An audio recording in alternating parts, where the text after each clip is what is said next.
Red Couch with Burn. Bobbi Joe. Bam. And you are sitting here with Bobbi Joe. You know what? I know Bobbi Joe for a long time. I followed Bobbi Joe for a long time on social media, and I've seen nothing but greatness. Ever since I started watching her on these platforms, I said, you know what? She's very dope. She's one of those people that have so many talents, it makes you wonder, do you really have talent? Because when you see her talent, you like, damn, she got a lot of talent. Welcome to the Red Couch, Bobbi Joe. Thank you for having me. No, she was blushing. Aw, come on now. Why he had to do it like that? Because He had to do it like that. You a dope person. Yeah, so, man. you know, Thank I've you. seen a lot of things coming from you, and lately you've been on your A game. You've been out there in the social media world and also doing all of your jobs all over the place. And now I got you here. It's Christmas time. I know, right? Like my Christmas tree. Yeah, I match. Real Christmassy. Yo, I'm telling you, man, I gotta get something said. I need to go in there looking like a present. Cause You know what's I'm crazy? A gift. You know what's crazy? Growing up, I didn't really have good Christmases like that. Really? Yeah, I didn't have good Christmases.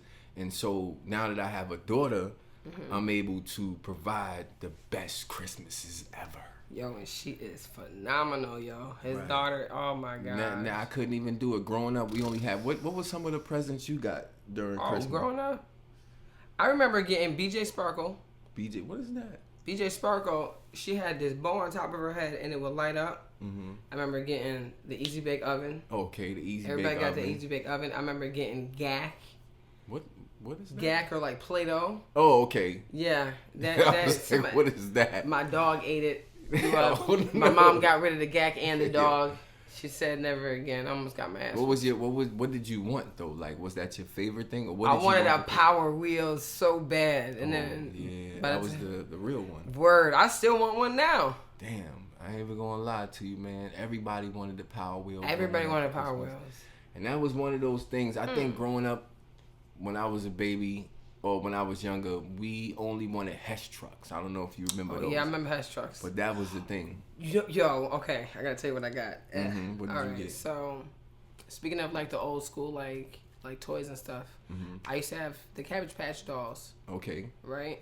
But I love collecting vintage stuff, so I went into this vintage shop. Why did I find a white Cabbage Patch doll, right? I was like, all right, cool, great, I got a Cabbage Patch doll, yes. I go back and find a black one. I was like, Where they have black Cabbage Patch dolls at? shoot. They had- Somebody knew I was coming back because they knew my They black put them side right wasn't there. gonna let me just have my white doll. They had, knew my black side you was remember coming back. Garbage Pail Kids? Oh, I used to love them. I used to collect their they used to have cards. boogers all over. So they got this They place got in a the movie, city too. called they do? Yeah, the Garbage Pail Kids, they had a movie. Oh, I'm probably It was just never seen disgusting. it. Oh. Yeah, it was disgusting. I loved it. They have this place in the city. It's called Economy Candy. Okay. You gotta stop by there. Is it like underground? No, but it's in 14th. It's on 14th Street area, Canal Street. I know area what you're around talking. that. I think I might know what you're And talking they got about. all the old school candies that we used to have back in the days, and they do have Garbage Pail Kid cards and gum. So when y'all get a chance to My life. check out Economy Candy, I took my daughter. What have I there. been It was doing my crazy. whole life? Garbage Pail Kids. I just stayed. You know what I'm saying? That's by the I time I bought it turned back. 40. Yeah. I bought it back on you. Yeah, So I you had? said Did you it. I'm have trying to- great Christmases growing up? I did have great Christmases with my biological mother. With my foster mother, I did, but not so much. You could tell that it was like an afterthought. So for the majority of the time, I did. And then after I got older into my adult life, I definitely made sure, especially when I started pounding the pavement. You know what I'm saying? And the numbers started running. I went above and beyond. And I just wanted to see everybody's like big smile and stuff. So when I was in control of the Christmases, then they were popping. Then they were popping. All right, so normally on this show we go into relationships and trending topics, but right now we are talking about Bobbi Joe, and I wanted to switch it up a little bit because she's an icon in the making, and the thing is like. I normally do the relationships and trending topics, like I said, but this is bio style right here. Yeah, because my sex life is dry anyway. Y'all ain't missing nothing. See, now you're going to get me started because I'm going to have to ask why, but we going to get to that later. Later, I'll answer that. We're going to get to that later. So, but we were talking about Christmases growing up, And so I watched a live of yours recently, and it touched my soul because I had a rough childhood. Growing up, my parents, neither one of my parents were there. I'm cool with my mother now. My father's, I don't know what he doing.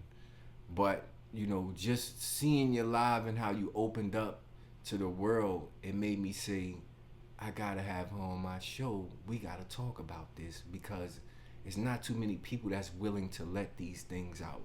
And I know you don't want to give me the full story right now, but I'm gonna get some out of you. Yeah, you can ask me whatever you want. So, now you said you were in the foster care system. Yes. Right? Yeah. So at what age did you go into the foster care system? I was 12. I was 12 years old. It was November 13th in 1998. Damn, and you remember the exact day. Oh yeah, I remember the entire route because I was the entire way there. There's like a transition station or whatever, like I guess CPS has before they assign you to your foster home, or your foster care agency. They assign you there, and then they look for the foster homes. Foster parents have to be available to take a kid any time of the night and shit like that. So I remember all of that shit. Yep. Wow. You know, on that note, I've only met a handful of people that could remember exact days, and most of those people are people that have been locked up for a while. Oh yeah. Because they have nothing but time on their hands to remember. Yeah, man. But you just remember things in milestones, basically. Yeah, milestones. Because a lot of stuff I blocked out during my childhood, and that is what caused a lot of what we're going to talk about. You know, as far as mental struggles and mental health and stuff like that, and struggles with addiction. So how did you get into foster care? Like how did you get into the system? So I definitely fell through a crack in the system, and let me tell you why. So we were living on 37 Varick Avenue in Brooklyn, and I was going to IS 49 on Graham Avenue, and the girls in the school, they were jealous because I was pretty with the blue eyes. Bop, bop, bop. The boys like me, whatever. Those are her real blue eyes, folks. Yeah, they bluish green now the older I got. So the girls, they want to fight, but see, one day my mom, I put a blade in my hat, like, you know, one of them little blades you put in your mouth. And razor blade? Yeah, okay. Yeah. And so my mom, she didn't want me to go back. The thing was that in 1998, you couldn't go to a school in one borough, and you know what I'm saying, from one district to another. You had to go to that school. So my mom, she wasn't gonna let me go back to school until the principal had a meeting with her, and they kept stalling it. So I got taken away for education neglect. And when the police came, I looked at my mother. She looked at me. She did not cry, and I did not cry, and that let us communicate that everything was gonna be fine. You know, we cry when one of us passed away or something like that. We always say we see you later, we never say bye and shit. So, but yeah, it was education neglect, and I missed like 2 weeks of school, and my mom was trying to switch me from one school to another school, and the violence in the school was overwhelming. So, you know, the staff or whatever, the school didn't have the capacity to actually meet with parents on a one-on-one basis at that time. Wow. So yeah, it was a whole bunch of. So it seems like the educational system failed you also. Yeah.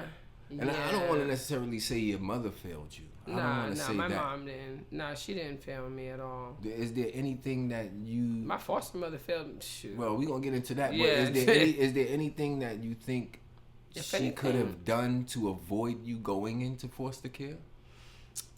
No, because she was doing the right thing, because she knows that she's not going to send me to school knowing that these kids is going to try to cut up her daughter's face.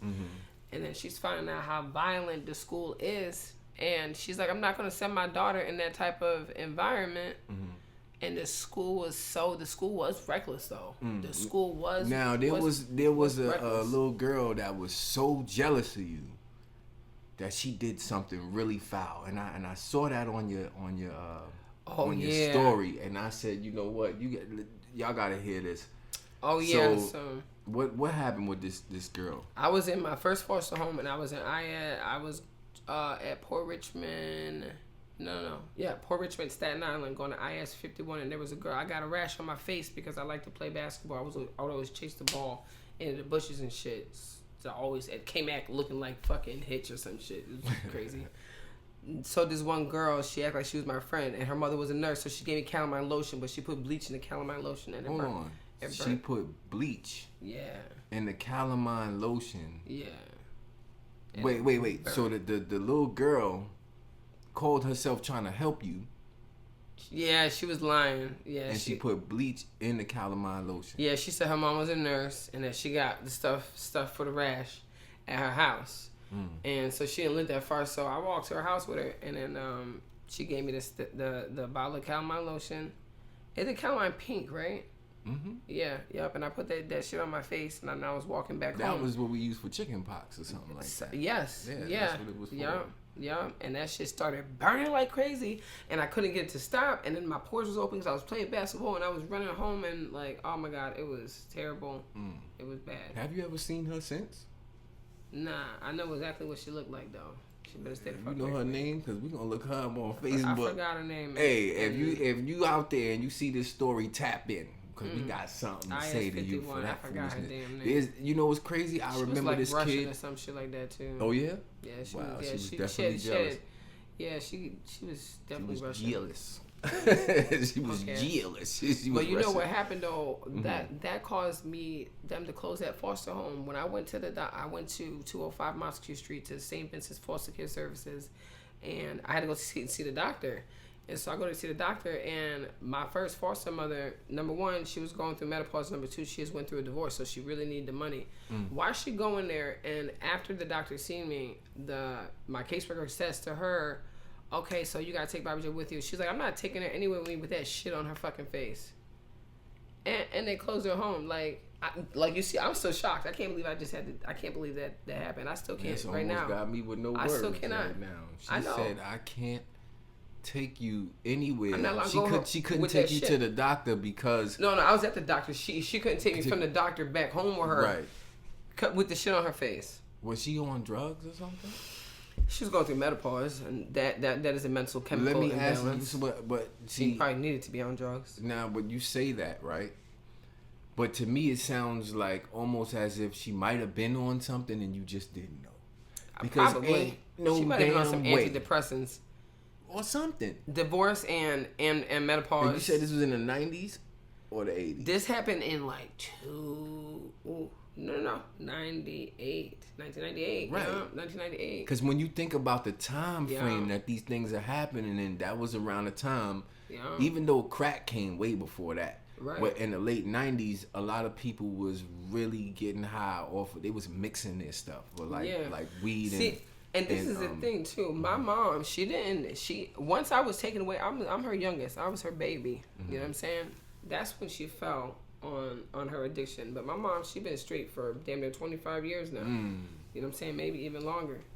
But yeah, that's good to hear. Yeah, she's a very strong woman, but she was heartbroken. She was devastated, and so was I. I was devastated. So now you went into foster care, and the foster care parent, she had some children of her own, right? Yeah. Okay. So this foster home that got closed down, that was my first one, right? That was in Port Richmond. The second one was in New Brighton. New Brighton is more hood, and it's right. But the first one, did the person have kids of their own, or she had a daughter? She had a daughter, but that was it. She didn't have no other foster kids. How was that relationship between you and her daughter? At first was a little standoffish, and then her daughter, because there was a big age difference, like about 8 years. So then her daughter was like started coming around as like more of like a bigger sister mentor type thing. Oh, that's good, because normally I was well behaved. I was